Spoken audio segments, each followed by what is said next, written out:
Hey everybody, I'm Tom Vasel. Welcome to a top 10 list on the road. And today I'm talking about my top 10 favorite games from the 80s.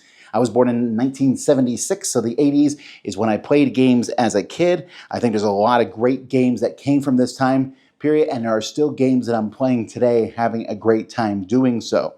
So here we go. Number 10, Can't Stop. I just did a 60s list, a 70s list, and now an 80s list, and Sid Sackson is on every list. One of the greatest designers to ever live.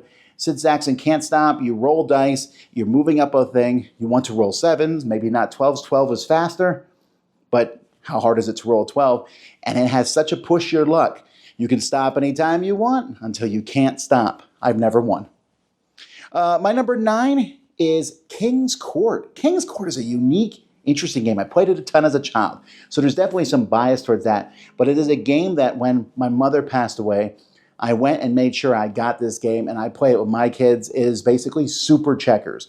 All your checkers can jump all different ways, and you just basically have to keep one checker alive in the middle. That's all you do. If you do that, you win. And you're trying to stop your opponent, and I just find it to be a fantastic. If you always like checkers, but you like the end where you have kings, this is just like that. Very fun. Number 8 is Slapshot. So Slapshot is a hockey game. Well, sort of. It's from Columbia House, who's known for war games. But I think the best way to describe Slapshot is it's a game of war. Because you're playing a hockey player against your opponent's hockey player. You're trying to jazz up your team and make your team better back and forth. It's silly, it's light, and it's kooky. It might be a smidge too long, but I still enjoy it. Number 7 is Survive, Escape from Atlantis.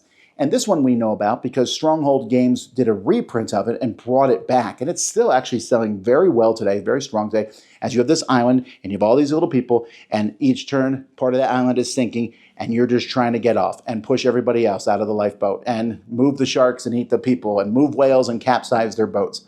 It's a pretty brutal game if you think about it, but because we're all little cute wooden pieces, who cares? It's silly, it's fun, and it's my number 7. Number 6 is a game I played my entire childhood in the 80s and 90s, and that is Fortress America. Now, there's a lot of different games in this time frame in the 80s, and there's Samurai Swords, which almost made my list, and Axis and Allies, which is the most popular game from these Game Master games. But my personal favorite was and is Fortress America, where one person controlled America, and evil people from all over, except Canada, thanks Canada, were attacking, and you had to defend them off. So a 2 to 4 player game. I still find it to be fun. It plays like Red Dawn. It's just entertaining, interesting, and has a lot of cool features in it that I think have come up into modern games, and lots of plastic pieces. Man, those jets were cool, and the hover tanks. Number 5 for me is a game that is one of the more defining games in my life, and that is Scotland Yard. This early deduction game I played as a child. My parents bought this for me for my birthday. This idea of one person running. I still remember seeing the commercial on TV where Mr. X was hiding and everyone is trying to find them as Mr. X uses the subway and the buses and the things. It taught me a little bit about the London map for one thing, but also just this idea of everybody working together to catch one person. Another good game that has stood the test of time, Scotland Yard. Number 4 is a game I did not play in the 80s. I played it later on. This is a long, heavy, one of the earlier Euro games, Die Macher. And I told you that Scotland Yard helped me learn London map. Die Macher taught me a little bit about the German election system because I'm still not sure I completely understand it going through this game. But it's such a fun game. Yes, it's long. We're talking like a 3-hour, long, heavy Euro-style game. But there's a lot of interesting things as you're trying to figure out, should I jump ahead and work in areas that we're still going to have an election in, or should I work in this one now? Do I change my opinion? I mean, there's no real morals here. If you want square tomatoes, you want square tomatoes.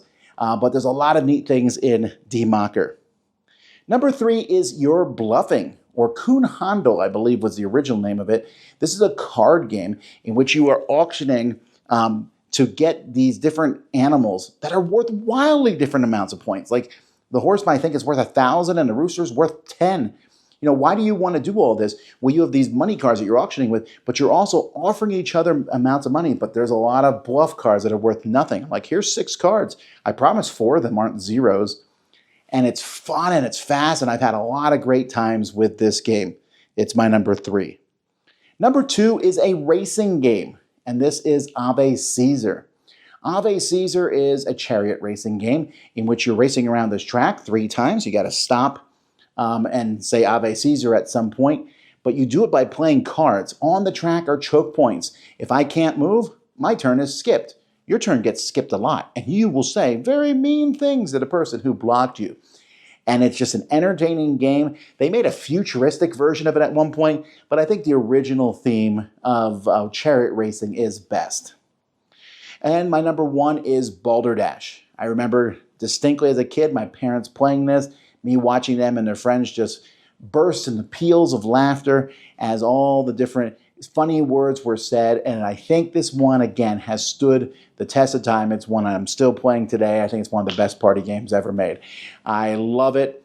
Nowadays, a lot of the versions I play in this are in Jackbox with my kids, but even the original Balderdash, now it's been modified with movies and initials and weird laws. I love all of that. It's very entertaining, so that's Balderdash. Those are my top 10 games from the 80s. What are yours? Let me know in the comments.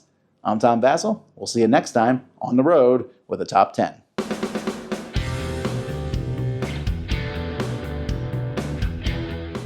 Hey everybody, thanks for watching this video. If you liked this review or whatever you just watched, wasn't it amazing? Check out our channel, Dice Tower.